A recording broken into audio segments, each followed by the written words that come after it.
Howdy, folks, and welcome to the first ever episode of Pod Gaming. I'm Shawn, and today I'm joined by my partner in crime and co-founder, Marshal. Yo. And today I will be sharing my thoughts with you on the new game Tiny Tina's Wonderland. We'll also be talking about some headlines and some recent gaming industry news, and then we'll be taking a trip down memory lane. Timestamps in the description below, and let's dive right into it.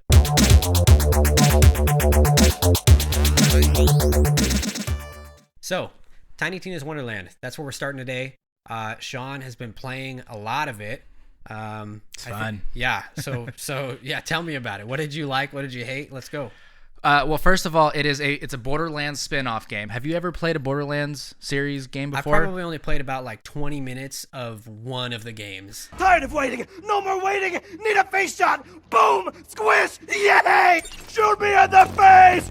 Okay, so you at least get the basic concept of it. Yeah. So Tiny Tina's Wonderland, like all Borderlands games, it is your looter shooter kind of RPG first-person shooter type of game. Tiny Tina's Wonderland is no exception at all. But what makes this one interesting is that it has that tabletop RPG kind of Dungeons and Dragons. Yeah, I was gonna say, I thought it looked kind of weird when I watched like a little gameplay trailer of it. I thought it was like not Borderlands.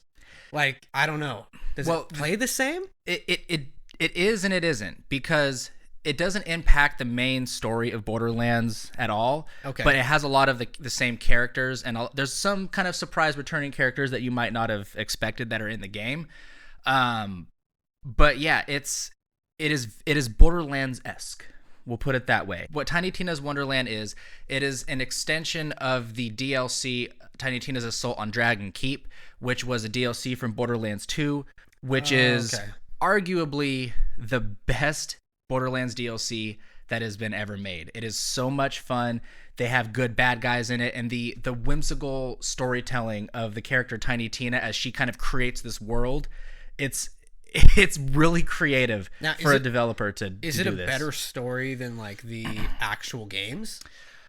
Well, not necessarily in my opinion, but I'll get to that. But first and foremost, some of the kind of the key little things that people look for in a game, it's very, very pretty. I will say that. So in previous Borderlands games, you're constantly kind of wandering through barren wastelands or like frozen wastelands or something like that. Yeah. But this game, because it takes place in this fantasy world, there's a wide, diverse range of different map styles. So you have forests and swamps, and there's deserts and coastal beaches. And the developers did a really good job of making the game pretty. A couple of landscape things I really took note of. I don't want to get too much into spoilers. Yeah, don't. But there are a lot of familiar fantasy type kind of fairy tale little side quests, and kind of even some of integrated into the main quests that are present in this game too. So like one of them, you go to a map where it is a giant beanstalk that grows up, and it is grand, it is massive, it is really, really cool when you look at it. And then there's another one where you have to like go up this wall, and there's a giant skeleton elevator where like the spine and the ribs go up, and then the jaw of the skull is the elevator that you ride, and it is massive and it is grand, and it's not just background. It's all places that you can go to in the game. That's cool. And I think that is really, really cool, really kind of different from what previous Borderlands games have done. When I started playing this game, I was really worried I wasn't going to have anything bad to say about it. But there's a couple of things. The game just launched, so this might not be too fair because a lot of this will be fixed, but there are some performance issues. One of the things I've noticed is that there was a good amount of kind of like lag spikes and freezing that are in the game. And you're playing on the... I'm playing on the Xbox Series X, so to be fair, it might be different for PC, it might be different for PS5, so I can only speak for the Series X. Also, it's fair to note that I don't have the best internet in the world, so that could contribute to it too. But Gearbox has even come out and said that they've been having servers shut down. There have been some issues, so that could be part of it. But more than that, there is a little bit of bugs in the game. So like, for example, if you're running low on ammo, you get prompted with some text that says reload. That tends to kind of stick on the screen sometimes. Oh, God. If you're transferring from like one map area to another, the dialogue from the last map will be repeated Not the audio, but just the text. So you said transferring from one map to another. Is it an open world, or is it like a hub, or? So it's a Borderlands game, so there are different maps that you travel to. You do have a main hub that you go to. It is the city called Brighthoof. It's really, really grand and almost Disneyland-esque. Sounds very like mythical. It is. Yeah. And for other Borderlands fans out there, Butt Stallion makes a return as the queen of the kingdom. I know you don't know who Butt Stallion is. It is a diamond horse. It's really cool. It's straight out of the imagination of Tiny Tina, who's a teenage girl. It's super fun. So your main hub is Brighthoof. It's a city. That's where you're going to be spending a lot of your time, kind of organizing your gear and stuff like that. But no, it's not necessarily open world. There's an overworld aspect of it, which is kind of like your tabletop. That's what I thought when I watched one of those videos. So it's very different. Where in previous Borderlands games, you would travel from one map to another. There'd be like different zones where you can enter to different maps from one particular map. But in this one, you go through an entire map, and then when you leave it, you go into the overworld. And it is like that kind of cutesy tabletop like RPG kind of look. Just like a board game. But the overworld itself is not just a place where you travel. There's their own quests. It's kind of its own. There's secrets. There's collectibles. There's loot. It's actually a really fun and really charming addition to the game that I'll be honest, I was skeptical about. I get that. Yeah, but it's actually it's a really nice addition to the game. So yeah, basically as far as the bugs goes, performance wise, it's things that kind of get left on the screen. It's mostly text. So the good news is that a lot of this can just be. It's all going to be patched. It'll be patched probably very quickly. 100%. It might even be being patched right now. Yeah, I the other criticism that I have is, and I think a lot of people in the community have this, is the UI. There are some issues with it. So like, for example, when the gear organizational system, there's quite a learning curve to it. There's different types of armor pieces. So like you have like rings or amulets, kind of like necklaces that you wear. Yeah. And they serve similar purposes to a lot of gear selections in other Borderlands games, but they don't make it super obvious when you're in the gear organization screen. So it's kind of hard at first to kind of know what gear pieces you have and how you'd organize it. But after a couple hours of gameplay, I was able to figure that out, and it was not really an issue to me. There's just kind of a learning curve that I wasn't the biggest fan of, because it's easier in other Borderlands games. UI is huge to me, especially like when you're looking at like your items and your gear and stuff. Like if anyone's ever played Skyrim, like that's got to be the worst like organization system in their UI. The UI itself looks very pretty, but it just doesn't operate like, and granted it's a 10-year-old game, right? This game's old, but I think that's a big factor that will like turn me off to a game instantly. It's not that it's, I think this is a lot prettier of a gear org system than Skyrim. And it's the way that you scroll through the menus, it's fine. It's just literally the icon for the gear itself. It doesn't make it clear, and now when you hover over it, you can kind of get the information that you need to.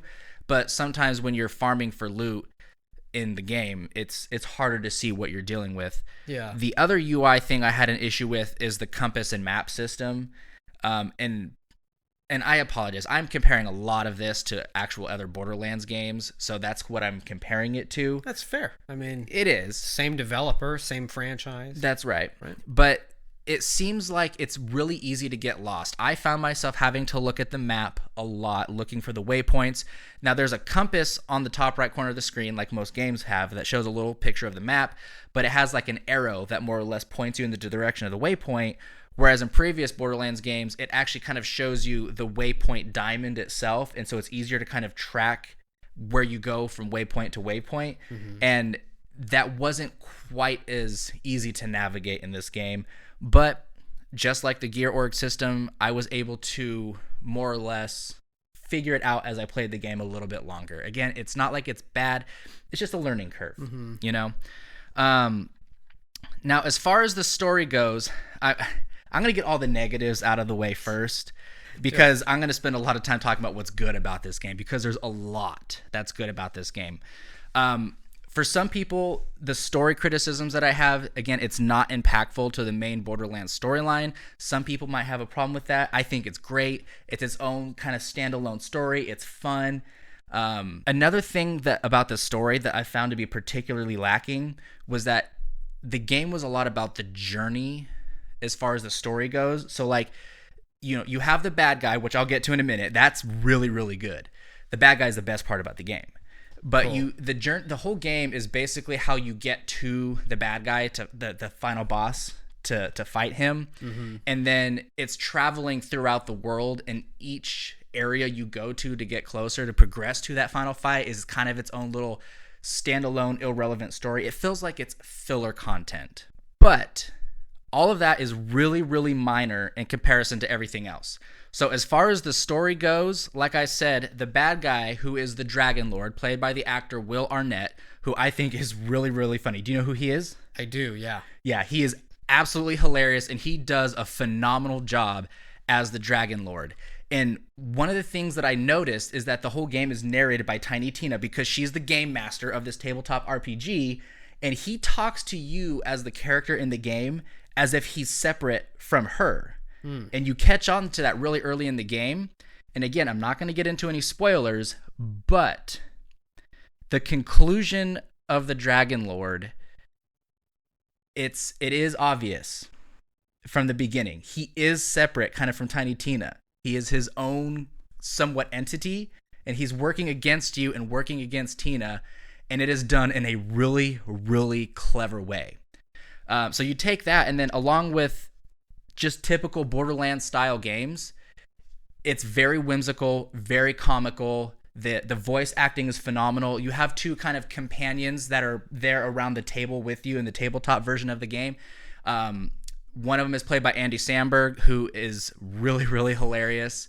And I think he does a great job in the game too. There's another one that's played by Wanda Sykes. I'll admit, I'm not a Wanda Sykes fan. I do not think she's funny, but in this game, I think she did a really, really good job. Her character is very likable, and the contrast between her and Andy Samberg, it's tops. One other thing I wanted to mention about the story, again, I don't want to get into too many spoilers, but at the end of the game, there is a very, very tender moment between Tiny Tina and a previous very beloved Borderlands character, and it kind of speaks a little bit more to why Tiny Tina is the way she is. If I can summarize this whole story in one thing, is that this whole game, this story, is a referendum on Tiny Tina's own character, her own weaknesses and flaws, and how she kind of lives that out through a game. And then you can kind of see that be tied in at the very end from the conclusion of the origins of the Dragon Lord, and then kind of that tender moment between somebody that is very close and important to Tina, who any Borderlands fan, you might even know who I'm talking about, but by the end of the game, when you play it, it'll be very clear. And I kind of found it to be pretty emotional. That's cool. Well. Yeah, it sounds like good character development, good writing. That's something that Gearbox has been really good at with this Borderlands series, is that their characters are just awesome. Now, the meat and potatoes of this game, like any Borderlands game, is just simply the gameplay itself. Okay, it is very, very fast paced, like other Borderlands games. There's a lot of how do I put this? It's very satisfying when you are killing enemies, you're fighting bosses. One thing I did want to note is that when you're playing the game, in previous Borderlands games, there was a lot of like screen pollution. So like if you catch an enemy on fire, you see the numbers of damage that pop up around them. In previous Borderlands games, if somebody was on fire, you'd see just this plethora of numbers just going and sprouting in all different directions. It covers a lot of the screen. It can be very overwhelming. This game really improved on that. So you can still deal out all those same and many different types of damage, but there's more of like this waterfall of the numbers that come out of the enemy, and it's very clean. It doesn't cover a lot of the screen, and it's not overwhelming. So I think, and that's not even an issue I really thought about in previous Borderlands games. Yeah. And then this, I noticed about how much of an improvement it was, and I could not be happier with it. I love numbers when I'm attacking something. I do too. I love to see numbers, but I get what you mean. It can be, you're like, I don't want to see too much because I can't pay attention to any of it. I want to see enough I want to still be able to see the screen, like what's going on. But yeah, well, especially in a fast-paced shooter game, oh yeah, you want to make sure that you're still targeting all the enemies that you do, not numbers. Right, they're just popping out of the screen all over the place. But in like other Borderlands games, there is just a crap ton of different types of guns and weapons and gear selections. One thing I think that they did really good about in this game is that they got rid of the grenades like previous Borderlands games, which there might be a couple of different builds throughout the entire series where grenades were viable, which is to say they're pretty much useless. But in this game, the grenades are replaced with spells. They are very fun, very colorful. There's a wide variety of different elements and different things that the spells can do. Makes sense. It's like a Dungeons and Dragons style. That's what it is. It should have spells. Yeah, that's cool. The tabletop game that you're playing is called Bunkers and Badasses. Oh, that's even better. I love it. It's Borderlands-esque, and it's just its own unique twist on it. That's awesome. But yeah, the spells, they're really satisfying, and they're actually very, very powerful. You can build a raid boss killing character based off of your spells. And that's what's kind of getting into what I think is the best part of the game. Borderlands games in the past, and I'm going to mention Borderlands 2 real quick, there are very powerful builds that you can do, but there's like maybe only a couple of them. You have to do this in order to be able to solo raid bosses. Borderlands 3 made that better. There's a wider variety of builds that you can do with weapon combinations with gear and your skill trees and that. But in this game, the diversity of your build, you can be very powerful and with a lot of different types of builds, right? There's a multi-class system in this game, which is really, really fun. And I can see future DLCs where there's more classes that come out. So the classes that you have the one that's my personal favorite, the one that I chose, which is the Spell Shot. It's kind of like your typical mage, and it combines magic with your guns and your bullets. It's very interesting and fun. There's a Stabomancer, which is like your typical kind of knife-wielding, stealthy, critical damage type of rogue type of a character. You have a Clawbringer, which is more of like your lightning damage sort of paladin that comes with its own wyvern companion. That's another great thing about this game. There's a lot of companions, and that's cool. A lot of fun. Companions are super fun. I know a lot of people like them. There's a Graveborn character, which is class, not character. There's a Graveborn character that is your dark damage dealing, kind of sacrifice your health to deal damage sort of thing. Warlock. More or less, yes. Yeah. That's really fun. So the Spore Warden that has a mushroom companion, and it's got like a poison sort of class to it, and it has an action skill ability where you use a bow and arrow. Very fun and also very powerful, by the way. And then there's like this, it's called a Berserker because it deals cryo damage, which is frost. And obviously things that are frozen take better melee damage, which a Berserker is really good at. So the classes are very diverse, very fun. And then when you beat the game, you can do a second class. So you can basically be two classes at once. The second one you can change and respec anytime throughout the game, which is awesome. However, you are married to the class that you choose at the very beginning, which isn't a big deal because a lot of people that play Borderlands, they can do multiple playthroughs. The last thing I want to say about the game is that what is a big thing with Borderlands games is the post-game. The post-game in previous games, there's a lot of raid dungeons and raid bosses, and you're having to go back to previous boss fights and refarm for loot that you can still do in this game, but there's also a system called the Chaos Trials, where you get into random dungeons, and any previous bosses that you fought and beat throughout the game, including DLCs, when a DLC boss comes out, and you beat it, that boss will also be in the Chaos Trials as part of the random encounters. Cool. And so there's a very fun way where you can get a lot of very strong loot by completing these. And then there's the Chaos Trials, which is the same sort of concept as the Chaos Dungeon, where unlike Mayhem mode from Borderlands 3 or the True Vault Hunter and Ultimate Vault Hunter in Borderlands 2, it's similar to that where the enemies get very strong buffs, but yet they give you better loot. The Chaos Trials allows you to advance your Chaos level all the way up to level 20, and then at that point, that is the peak, at least for now, until patches or DLCs come out. But it's a lot of fun to grind your way up through that, start getting some really, really powerful loot. The game itself is just from the gameplay perspective, I think it is the best I've seen in a Borderlands series. Wow. So with that, if I'm going to give this game a rating from an F tier to an S tier, I'm going to give this game a very solid A-. A-. An A-. The reason why is because, like I said, the story is a little bit lacking compared to previous Borderlands games. And then there's some of the bug issues, which I know are fixable. So long story short, my main criticisms of the game are either fixable or very, very minor. But as far as the game goes, I think it's absolutely phenomenal. If you are interested in just sort of a first-person looter shooter type of game for the first time, you never played Borderlands, this is a very, very fun one to get into, and you don't have to have the backstory of previous Borderlands games to enjoy the story of this one. Cool. And then the gameplay itself, it's just phenomenal. I love it. I played it all weekend long, like literally every hour of the weekend when I got it, and I'm still playing it now. There's a lot to do. Even post-game, especially with the DLCs coming out soon, there will be even more. But seriously, a very, very solid game if you're interested. I'm ready to borrow it. You can borrow it. You just have to get the Series X. Actually, I don't think that's true. I think you can still play it on the Xbox Yeah, you're One. right. You're right. I can still play it on the Xbox One. Yeah. But it's a good excuse. Yeah, because I want to hang on to it. All right, so moving right along, diving into some news here. I watched the State of Unreal, the Unreal 5 engine live stream that took place on Tuesday. That was April 5th.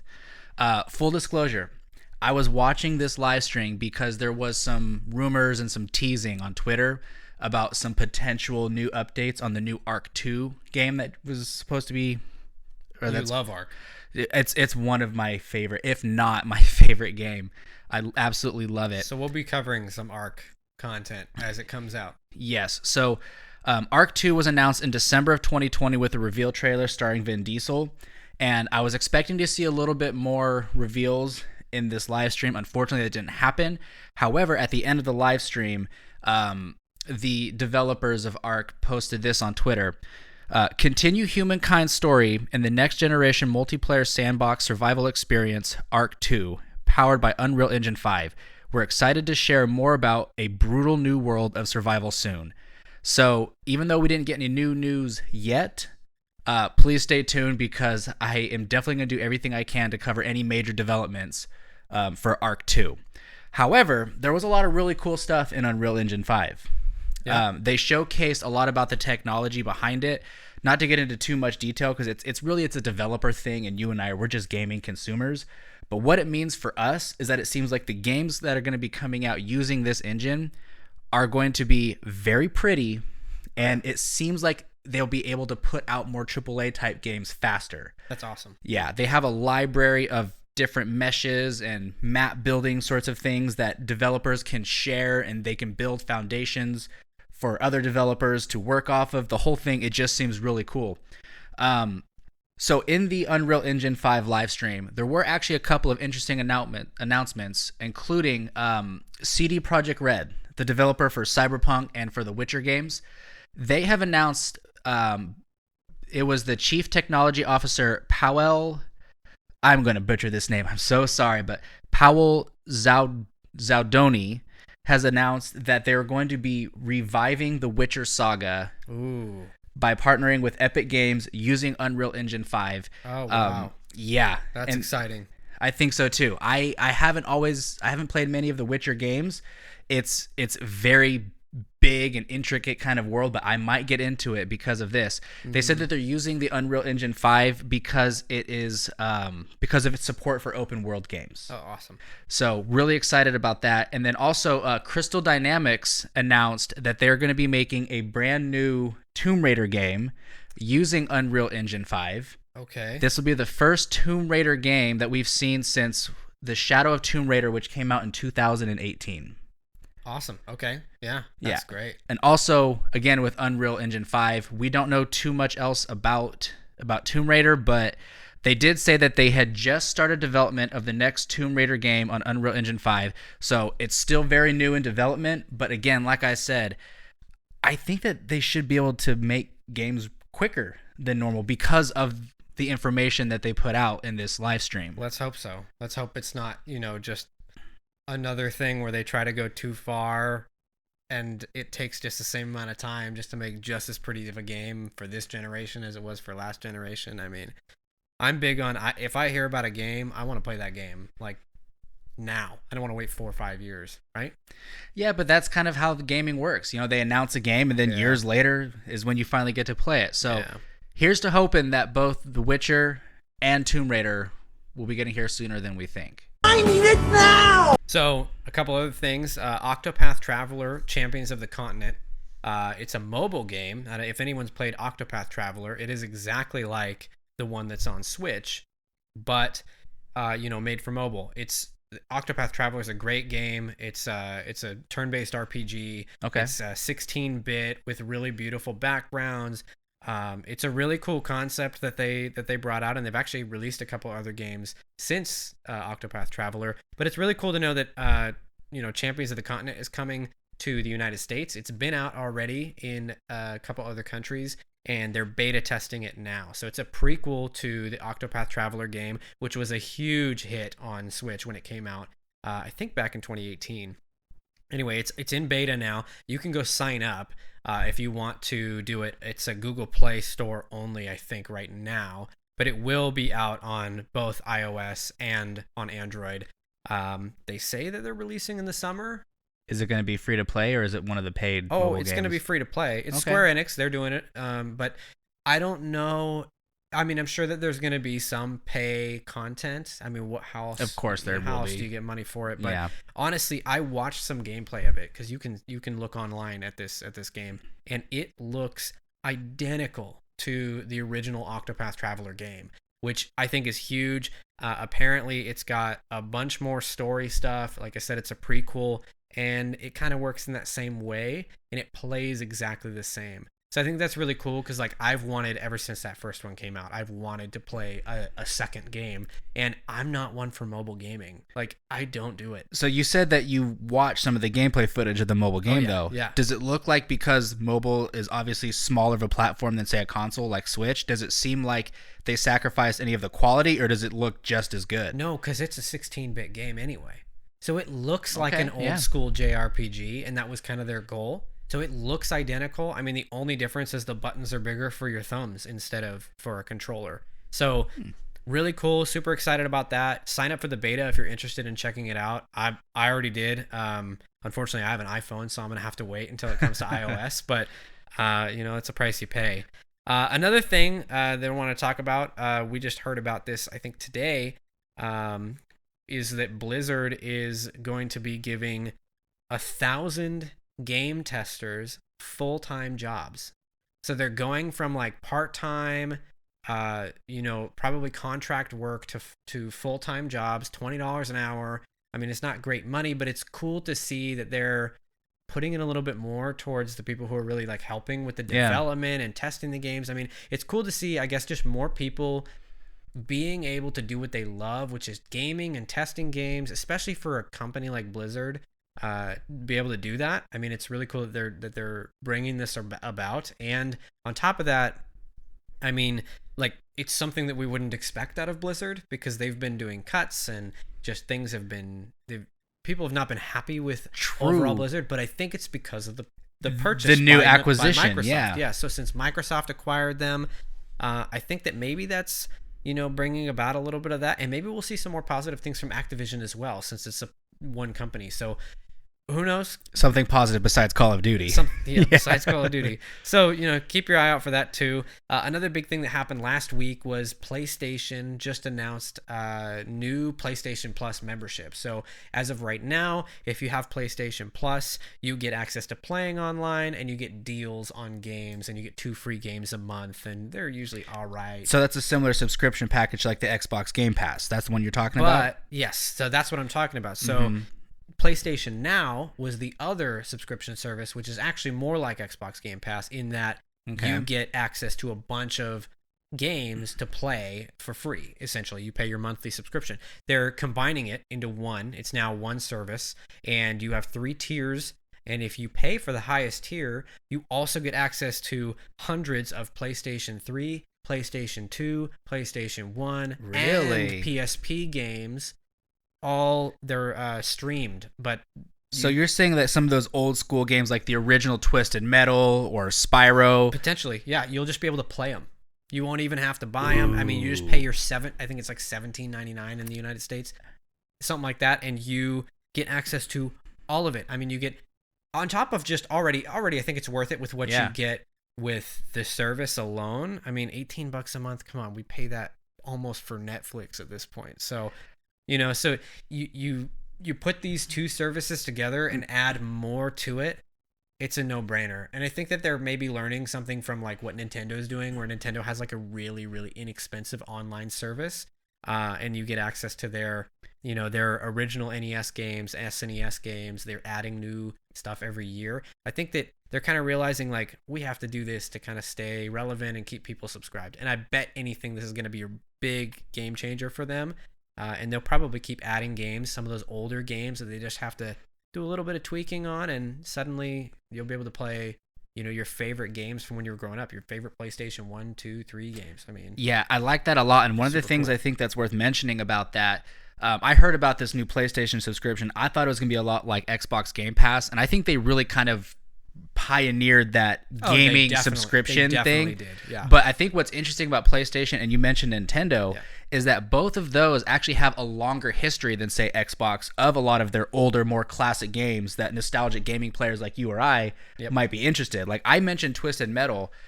As a primarily Xbox gamer, I might not have been as interested in that PlayStation subscription, but because of those older games, I keep mentioning Twisted Metal. Yeah, that's what you grew up on. I might actually want to try to get that subscription just for those old games alone. And I think that that's super cool. So I'm super excited for this. I'm definitely upping my subscription to get that service instead of just what I have now.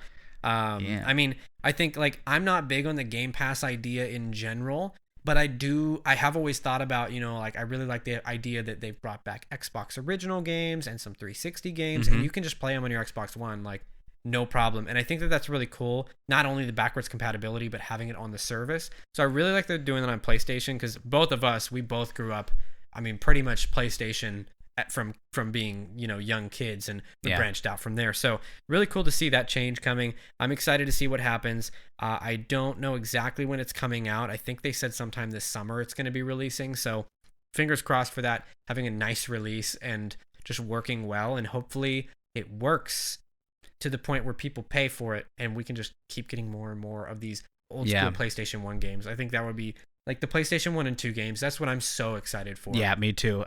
My mind just going to the old Ratchet and Clank. Exactly. Yeah, dude. The Jack games, Midnight Club. I mean, imagine playing Midnight Club on a modern day console today. I didn't even think about that. Or to play Jack and Daxter. Yeah. I mean, you can get some of these games now. I have Jack, and I have some of these games already, but like the controls just don't feel proper. And I'm hoping that they just do something kind of like the Virtual Console on the Nintendo, in the Nintendo consoles. So just kind of make it fluid and make it work perfect. And if they do some upscaling, I'm not against that either. So, we'll kind of see what happens there. That's it for just the regular news. Yeah. I wanted to kind of go over a couple new releases that are coming out this month. Lego Star Wars, the Skywalker Saga, that came out on the 5th of this month.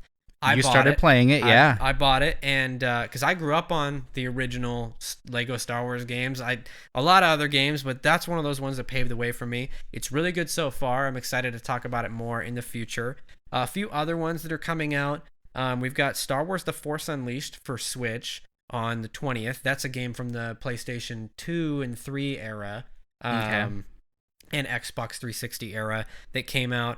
I liked it. I figured it's worth talking about or saying something about, but is it like a remake or? No, it's just a port. I'm not going to play it. I played it actually just a couple years ago, just as fun as it was in the beginning, but it's a good game. If you have not tried it, highly recommend it. You get to be a Jedi struggling with turning into a Sith, and it's who doesn't want to be a Jedi, right? It's really cool. So definitely check that out if you haven't before. And then we've got Switch Sports on the 29th of April. I don't care. That'll be fun to see how that you don't care about that one? Nope, I don't care. No. Oh man, I used to love those original the Wii Sports games. I did too, but it came with the console. I'm not going to pay $60 for it. I don't know. I don't know. They might add a lot of really cool stuff into it. Maybe they will. I have not watched a lot about it. I just kind of remembered that it was coming out and figured I'd take a look real quick. So I guess I'm excited. I'm excited to see what they do. I think I'm more excited about that one than you are. I'm kind of tickled by the fact that they're coming out with another sports game, because those Wii sports games, it's what sold. But I mean, that's where you can bring like your grandparents in to play games with you, like people that aren't gamers. They're just so simple and easy and fun. True. And that fact that we're getting kind of like the next gen version of that, I think that could be really cool. Yeah, I agree. So I mean, it could be cool. I'm just kind of disappointed it took 5 years after the Switch released to finally bring that out. So have they been working on it 5 years, or did they just? I don't know, but they just announced it recently, and I'm just kind of like, well, it launched with the Wii. Well, I don't think that, even though you're not excited about it, I think that a lot of folks, we'll be playing, like myself, we'll be playing it right here. We're gonna have to move all our stuff out of the way so we can play right here. So anyway, that's it for the news. We're excited to share news. I think that's like one of the big things I'm excited about, is just to talk about the new news that's coming out, because of course that's what you talk about in your regular life. So. And especially right now with all the next gen consoles coming out, these new engines, there's going to be so much more just really awesome tech type stuff. Like what the future is going to be just insane. I think. I agree. And one of the things I wanted to mention too, just real quick, this kind of brings it back to Unreal. Some of the graphics that are in these games, it's almost like you're not even like some of the higher graphic resolution, like cinematic sort of movie scenes you would see in games, is now like the gameplay type graphics itself. So it's almost going to be like you're playing in like a movie. Real life in a way. In a movie. I think that's super cool. Like, I remember experiencing this in 2018, and we'll just go quick because this is going to be a different topic for a different day. But God of War, when that game came out in 2018, my God, it felt like a movie. It looked incredible. It ran seamlessly, no loading screens. And we'll get into it more in a perhaps different a topic video for another time. Yeah, definitely. But that's what I'm excited about too. Unreal Engine 5, all these advancements, the fact that consoles are getting more powerful than they've ever been. It just makes us so excited to talk about the news with you guys. So we're glad that you guys are here to watch. So to close out today's show, I had an idea.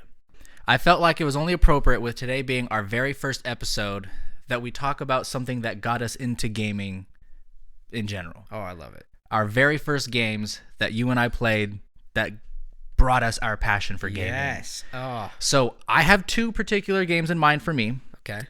I'll go ahead and start us off. While you can think of yours, we'll go ahead and talk about mine. I think I might have them. You think you know mine? No, I think I might know mine. Oh, okay. Do you have a guess as to what mine might be? One eternity later.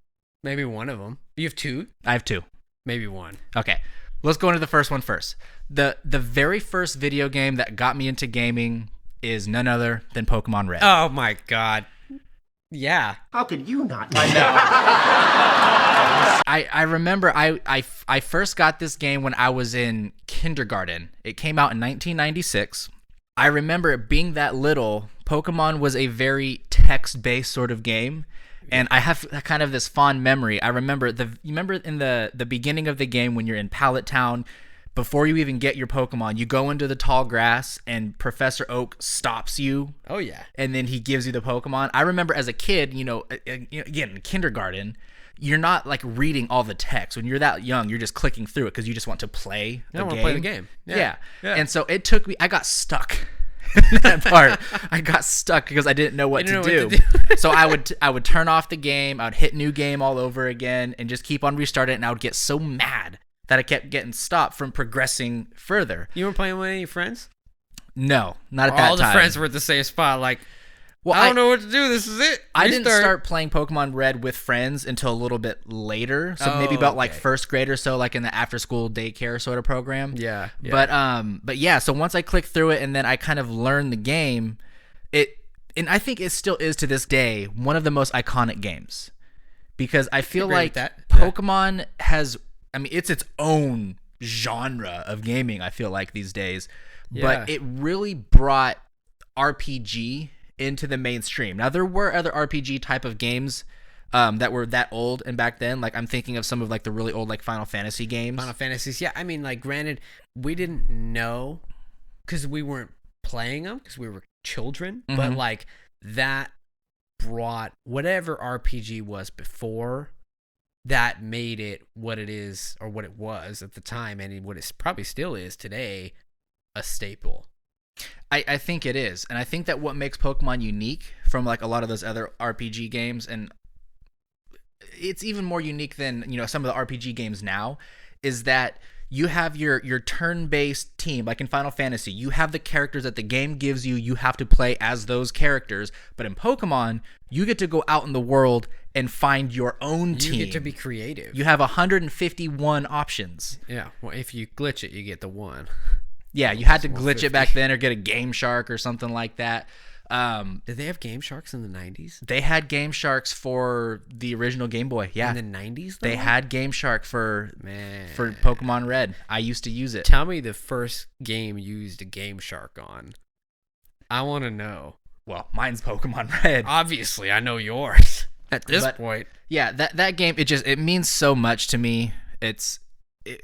My childhood was based around Pokemon. I got all these different Pokemon toys on it. On our shelf back there, there's a Zubat stuffed animal that I got as I think that was actually like a McDonald's Happy Meal toy. They used to be legit back then. Yeah. And so I got that Zubat. I kind of kicking myself that I didn't go back to get all of the Happy Meal toys. Right. As a 6-year-old, you're like, man, I was going to start a YouTube channel and I was going to be an avid gamer for the rest of my life.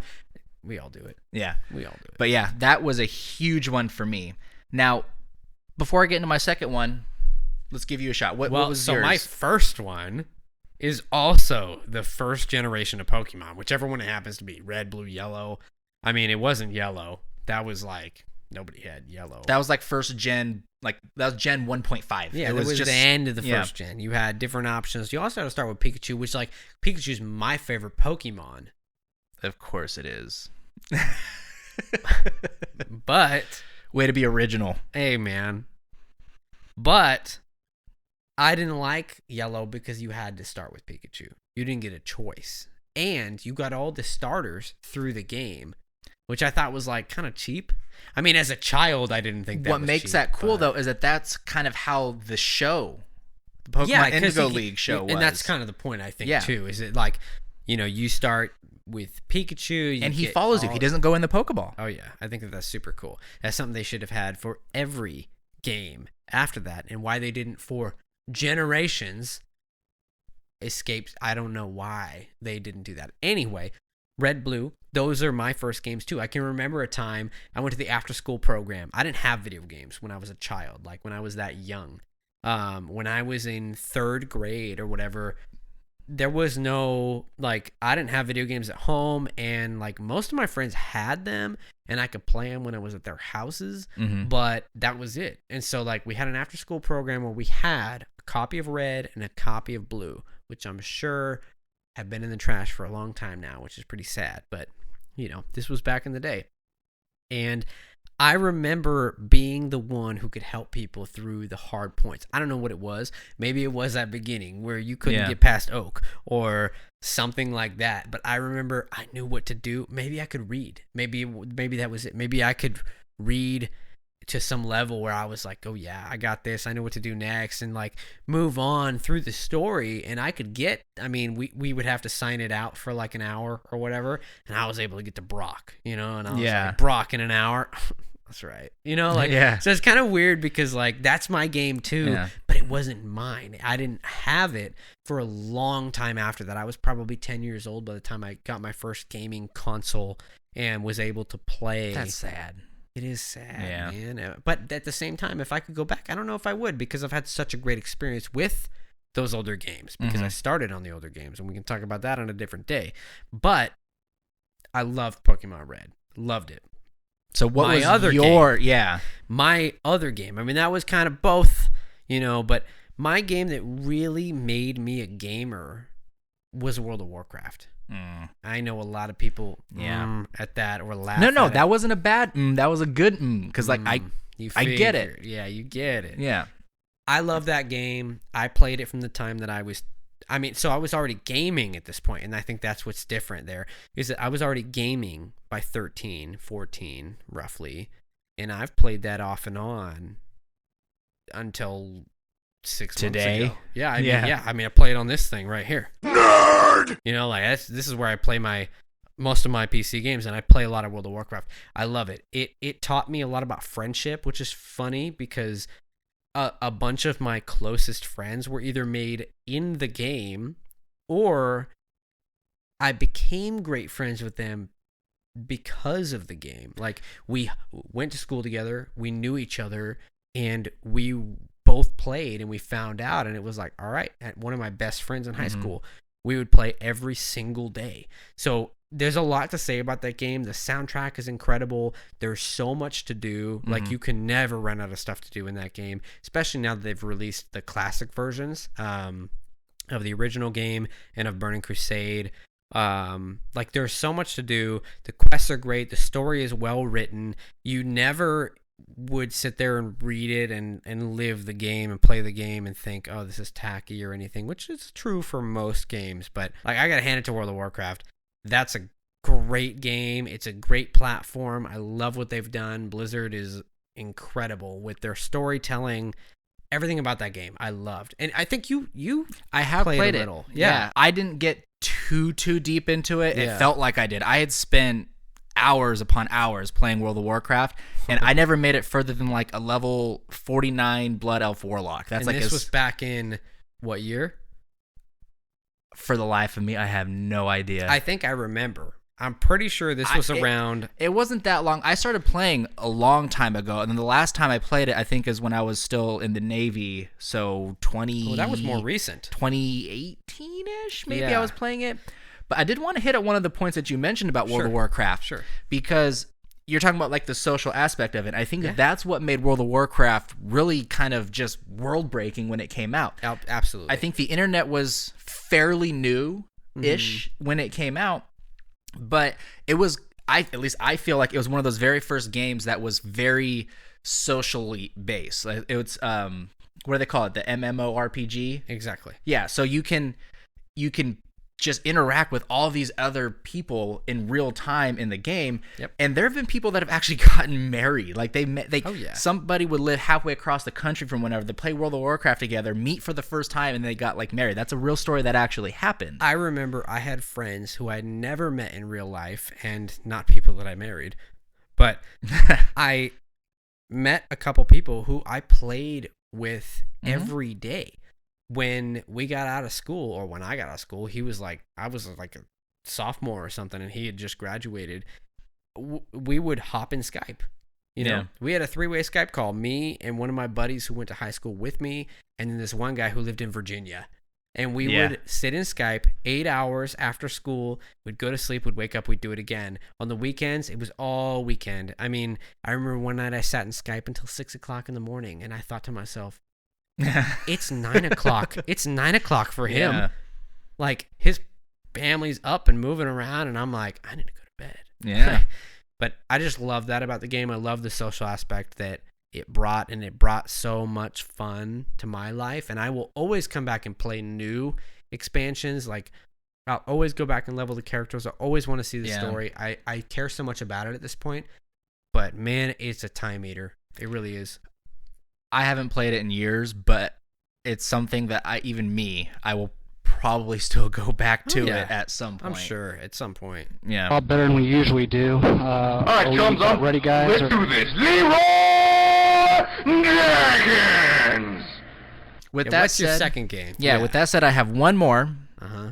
It is the godfather of all multiplayer first-person shooters, and it's multiplayer pre-internet. 007 GoldenEye for the Nintendo 64. I knew it. Yeah. Man. Let me put it this way. It was the Kleenex of its time. Yeah. What I mean by that is that if you were to go up to somebody, you wouldn't say, hey, can I have a tissue? You would say, hey, can I have a Kleenex? Yeah. Even though Kleenex is the brand that sells tissues. I remember getting together with my friends, and they say, hey, you want to come over and play 007? They wouldn't say, do you want to come over and play video games? They wouldn't say, you want to come over and play Nintendo? Oh, yeah. You would say you want to come over and play 007, even if you weren't going to play that game. It just became its own just entity, really. It's like today saying, you want to play Call of Duty or you want to play Overwatch? Except we don't do it in person anymore. No. But yeah, it's like, yeah, you get the idea. It's like that number one. Kleenex, sponsor us. But I think still to this day, though, I think that a lot of the very popular first-person shooters that are multiplayer, even the ones on the internet, Yeah. 007 started that, I think. Because the first example that comes to mind is Halo. 007 GoldenEye, I feel like, is a lot like Halo in that you don't necessarily at the beginning of the game create a loadout you bring into the game with you. You all start in the same map with the same starter gun, but you have to go around and find your weapons. Yep. And then, use it to fight other people. And then when you get killed, you respawn back with your original one. That's a lot like how a lot of the Halo multiplayer games are. Yeah. Now, I think that 007 did it first. I was going to say I think 007 is far better than Halo, which I know is a controversial statement. Perhaps we can get into that one day. That's just my own opinion. Don't turn us off. I know. But it seems like it really laid the foundation for first-person shooters, especially when it comes to multiplayer. And even without multiplayer, 007, it actually had a really fun single-player kind of campaign mode where you go through the individual missions, you go through like the different difficulties. There's Agent, Secret Agent, 00 Agent. You beat all of those, you unlock a cheat code. That was always fun to do. So even if you're playing by yourself, it was fun. But yeah, getting together with your friends on a 4-player console on split screen. Oh yeah. It was just its own new revolutionizing. And it's crazy that it was on the Nintendo The 64. Like, yeah. Who would have thought, if you didn't already know, if you said, what console do you think brought about first-person shooters? Multiplayer. That's kind of important. Regardless. I mean, yeah. who would have said Nintendo did it at whatever point in their life cycle? Oh yeah, especially considering now how Nintendo doesn't really have any first-person shooters. They take the first-person shooters from the other consoles. So it's crazy. They don't have any exclusives, it doesn't seem like, yeah. No. Not that I can think of off the top of my head. And even the indie games were usually on Steam, on PC first. So, yeah. So, which is not that's not to crap on Nintendo, though. They have all of their own amazing exclusives. It's just that it seems like first-person shooters, especially multiplayer first-person shooters, are far more dominated by Xbox, PlayStation, and I understand PC. why. Graphically, they're more capable.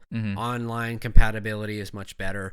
But at the end of the day, you would never look back and be like, well, where was the first one from? Nintendo 64? Well, I would. A cartridge? Well, you would. I would. You would. And a lot of people would. I think that that's actually a fact. Like what you said, is that it's the first real good multiplayer first-person shooter. It laid the foundation for the rest. But it's crazy to think it was on a cartridge and not on a disc. And it's just crazy to think that it laid a foundation for and it really did. It laid a foundation for the original Halo. And yeah, there was stuff that came out after and around the time of Halo that was similar to what Call of Duty does today. But like at the end of the day, the first thing that happened was 007. So I think it's funny that you mentioned the cartridges, though. Yeah. Because I just mentioned 007, obviously, and Pokemon Red. Both cartridges. Both cartridges.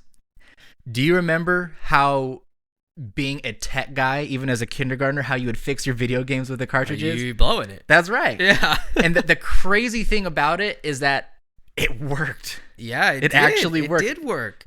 Yeah. To me, I just think that was... We just come such a long way. We went from cartridges to discs, and then now everything is just digitalized or now streamed. Oh, I hate that. I'd rather have a disc or a cartridge. I still buy a lot of discs myself, but yeah, just thinking about those old days with the cartridges, it's just there's so much nostalgia. To see how much we've seen come and go in such a short time frame. Yeah, I mean, 20 years ago, we were playing those cartridges. Those 2 games we've talked about, we were playing 20 years ago. Yeah.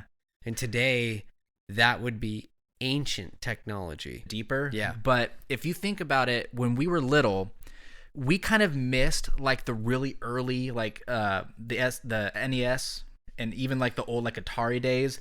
That was just when it was new. Yeah, people were like learning how to make games and absolutely. Now I'm a little bit older than you are, so I still kind of remember the back end of Super Nintendo before the Nintendo 64.